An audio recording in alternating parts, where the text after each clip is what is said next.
Having a good Friday night. You know, the election is only 4 days away and COVID cases in Indiana are climbing. So what happens if you catch the coronavirus between now and Tuesday? What if you're exposed to it and have to quarantine? In tonight's big story, we'll help you find ways around major hurdles so you can vote. We'll also look into a service bringing ballots to people stuck in quarantine. We'll share a new option to get your last-minute absentee ballot counted in time. And tonight we're breaking down everything you need to know about the new early voting site over at Lucas Oil Stadium.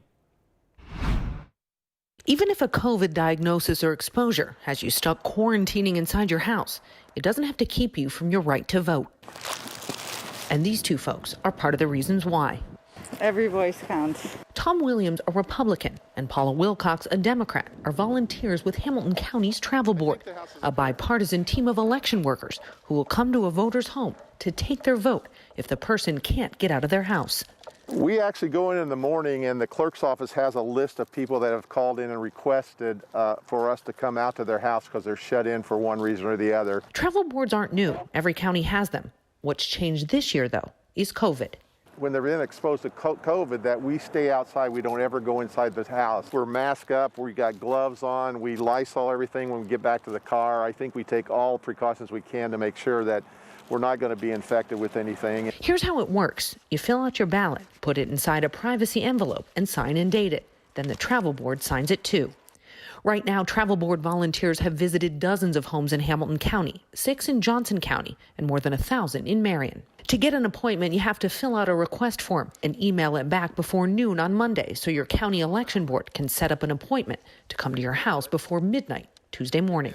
There's a real need out there for people who are shut in or homebound, and this is just fulfilling that need to help everyone voice their vote.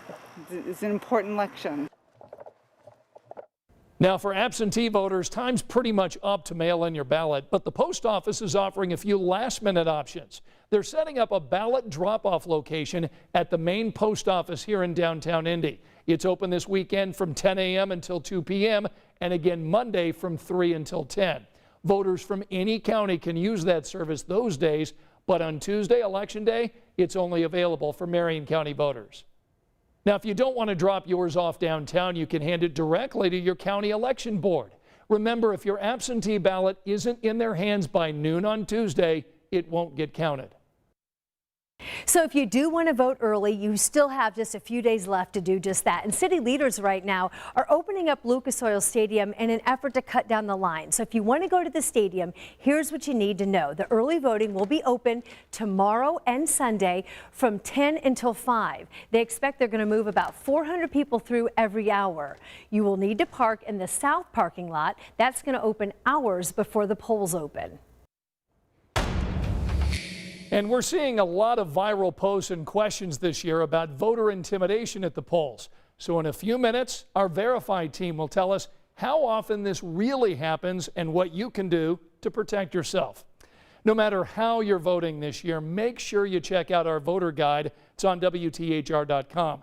It'll walk you through absentee ballots, show you how to find your polling place, and link you to Indiana's voting website for anything else you may need. And that wraps up tonight's big story.